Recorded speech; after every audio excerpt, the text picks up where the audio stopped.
Assalamualaikum warahmatullahi wabarakatuh.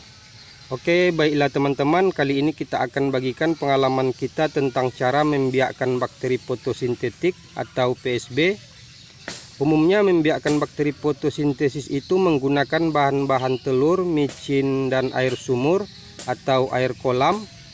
Kita kali ini bahan utamanya tetap telur dan micin, tapi yang akan membuat pupuk bakteri kita ini akan jadi lebih bagus hasilnya, kita gunakan air rendaman daun ketapang.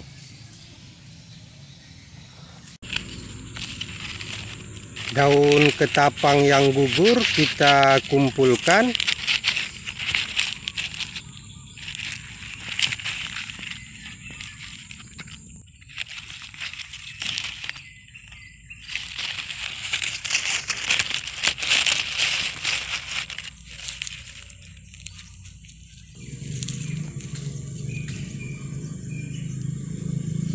Ini penampakan pohon ketapangnya ya teman-teman.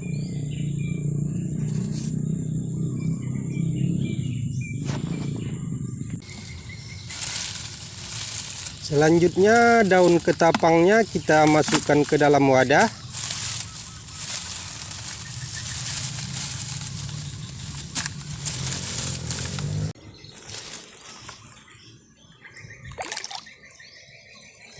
Kita isi air bersih. Kita upayakan daun ketapangnya sebanyak-banyaknya agar kita dapat larutan yang pekat ya teman-teman.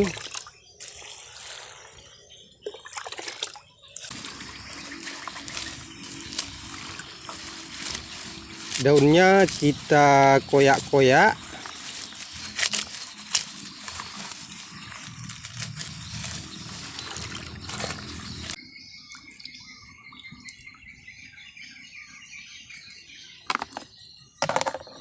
Wadah kita tutup rapat dan kita diamkan selama 3 sampai 5 hari.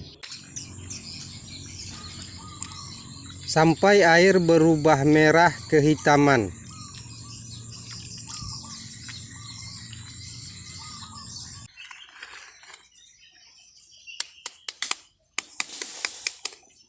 Proses peracikannya tetap sama seperti membuat PSB pada umumnya.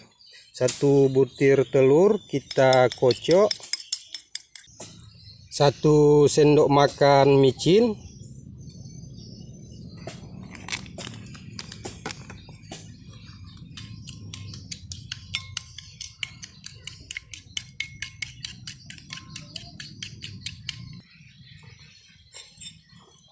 lalu ini kita bagi 3 ke dalam botol volume 1,5 liter.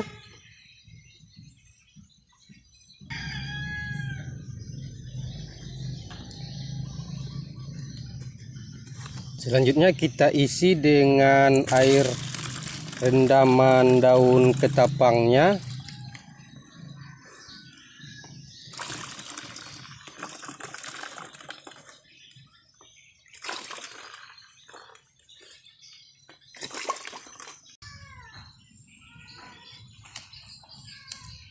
Ini kita jemur selama 3 sampai 4 minggu.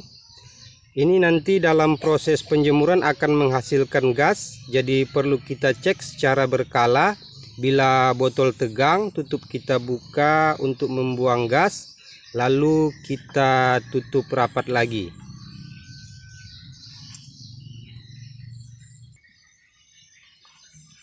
Dan inilah hasilnya ya teman-teman setelah penjemuran selama lebih kurang 1 bulan.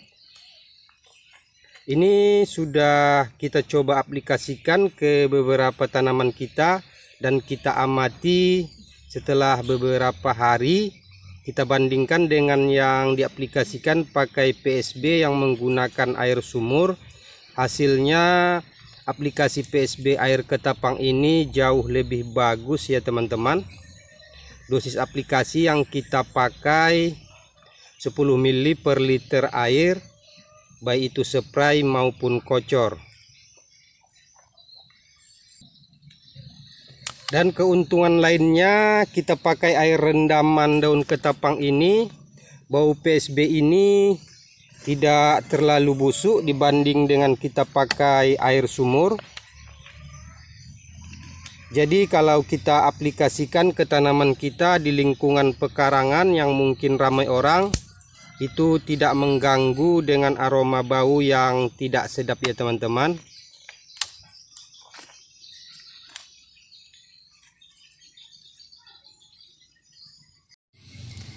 Air rendaman daun ketapang ini selain mengandung hormon perangsang akar juga sebagai zat antibakteri.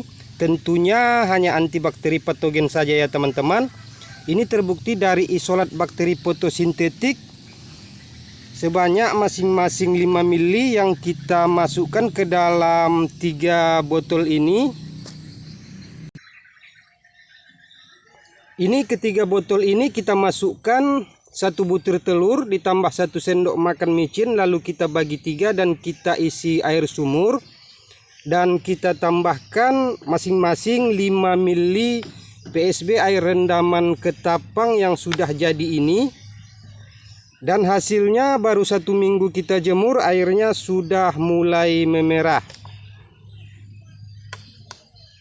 Ini artinya zat antibakteri air rendaman daun ketapang ini tidak membunuh bakteri baik, yaitu bakteri fotosintesis yang kita biakkan.